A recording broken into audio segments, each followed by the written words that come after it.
বাবা সব সময় বলতেন, তোর জন্য ঘোড়ায় চড়ে রাজপুত্র আসবে। মেয়েটা বলতো, কেন বাবা? বাবা বলতেন, কারণ তুই যে রাজকন্যা। মেয়েটা বলতো, আমার বাবা কি তবে রাজা? বাবা হাসতেন, তারপর বলতেন, এমন রাজকন্যা থাকলে তার বাবা রাজা না হলে কি হয়? মেয়েটা বলতো, তুমি তাহলে সত্যি সত্যি রাজা? বাবা হাসতেন, তারপর ছোট্ট পরিমের গালে গাল চেপে ধরে বলতেন, বাহ। বাবা জ্বরে ডুবে আছেন।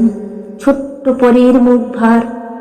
সে দরজার আড়াল থেকে দেখে সারা রাত জেগে মা এখন নিঃসাড়ে ঘুমোয়। রাত জুড়ে কত কি, কপালে জলপট্টি অবধি। আচ্ছা, জলপট্টি দিলে কি হয়? জ্বর ভালো হয়ে যায়? ছোট্ট পরি নিয়ে বাবার গা ঘেঁষে দাঁড়ায়।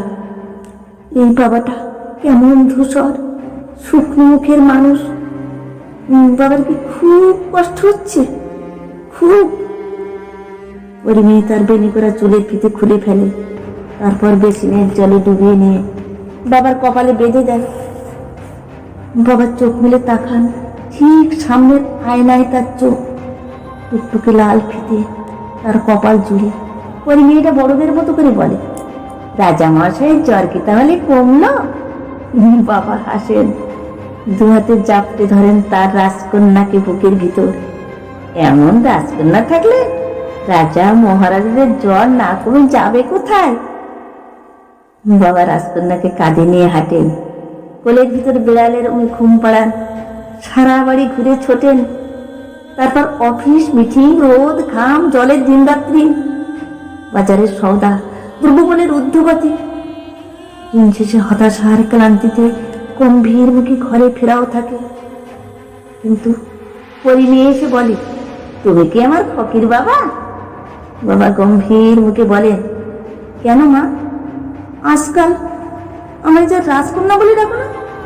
ক্লান্তিতে ডানা চাপটে পালায় দুশ্চিন্তাও। বাবা রাজা মহারাজা হয়ে যান মুহূর্তে। তার বুকের ভিতর ডানা ঝাপটায় রাজকন্যা।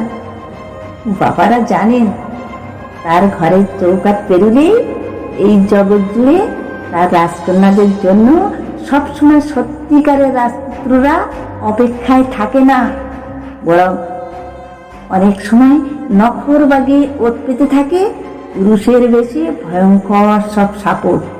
হয়তো তাই পৃথিবীর সকল বাবাই তার বুকের ভিতর আজীবন তার রাজকন্যাদের পুষে রাখতে চান।